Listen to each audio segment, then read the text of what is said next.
എന്താണ് ഇന്നലെ സംഭവിച്ചത്?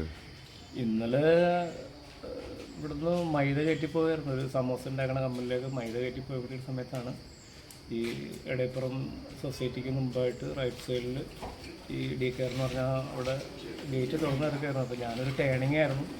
ടേണിങ്ങിൽ നിന്ന് റൈറ്റ് കയറി ഒന്ന് വരുമ്പോഴാണ് വണ്ടിയുടെ മുമ്പിലേക്ക് പെട്ടെന്ന് കുട്ടി വട്ടം ചാടുന്നത്. അപ്പോൾ ഞാനപ്പോൾ തന്നെ വണ്ടി എമർജൻസി ആയിട്ട് വണ്ടി നിർത്തി. ഒരു ബൈക്കുകാരൻ വല്ല സൈഡിൽ കൂടി കയറി വന്നിരുന്നു. അവനെ കൈ കാണിച്ച് നിർത്തി. അവൻ ഗേറ്റിൻ്റെ അടുത്തോട്ട് ചേർത്ത് നിർത്തി. അപ്പോൾ വണ്ടിയിൽ ഒരു യൂണിയൻകാരുടെ ഒരാളാണ്. ഞാൻ അവനോട് പറഞ്ഞു നീ പെട്ടെന്നിട്ട് കുട്ടീനെ പിടിക്കാൻ പറഞ്ഞു.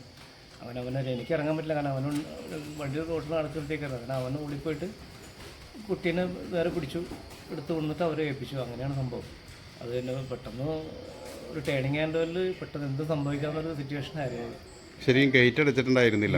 രണ്ട് ഗേറ്റും ഫുള്ള് തുറന്നു കിടക്കായിരുന്നു, രണ്ട് ഗേറ്റും. ഇതുപോലുള്ള സാധനം എന്ന് പറഞ്ഞാൽ എല്ലാവരും ഇതുപോലെ നമ്മളൊരു ഉത്തരവാദിത്തത്തോടെ ഓരോ കാര്യങ്ങൾ ചെയ്യുക. നമ്മുടെ പിള്ളേരും നാളെ ഇതേപോലെ സ്കൂളിലൊക്കെ പോയിക്കൊണ്ടിരിക്കുകയാണ്. അപ്പോൾ ഓരോരുത്തർ ചെയ്തെങ്കിൽ മാത്രമേ ഉള്ളൂ നമുക്ക് നമ്മുടെ മക്കൾക്ക് മറ്റുള്ള നിന്നൊരു ഉപകാരം ഉണ്ടാവുള്ളൂ, അവരുടെ മക്കൾക്ക് നമ്മളിൽ നിന്ന് ഉപകാരം ഉണ്ടാവുള്ളൂ. അപ്പോൾ പരസ്പരം എല്ലാവരും അറിഞ്ഞിങ്ങനെ ചെയ്യാം. എൻ്റെ ഒരു അഭിപ്രായം അതാണ്. അധികാരികൾ തീർച്ചയായിട്ടും ഞാൻ വണ്ടി നിർത്തി കഴിഞ്ഞിട്ട് ഇവരെ ഒരുപാട് കൂവി വിളിച്ചു. അവിടെ നിന്ന് വിളിച്ചു, ഒത്തിരി വിളിച്ചിട്ട് അവർ മൈൻഡ് പോലും ചെയ്യുന്നില്ല. രണ്ട് സ്ത്രീകളുണ്ടായിരുന്നു, അവർ കണ്ട് അവരും മൈൻഡ് ചെയ്യുന്നില്ല. വേറൊരാളും മൈൻഡ്. ഞാൻ ഒരു കുട്ടി പുറത്താണ്, നിങ്ങളിങ്ങ് വാന്നും പറഞ്ഞിട്ട് വിളിച്ചിട്ട് വരും, ആരും മൈൻഡ് ചെയ്യുന്നില്ല.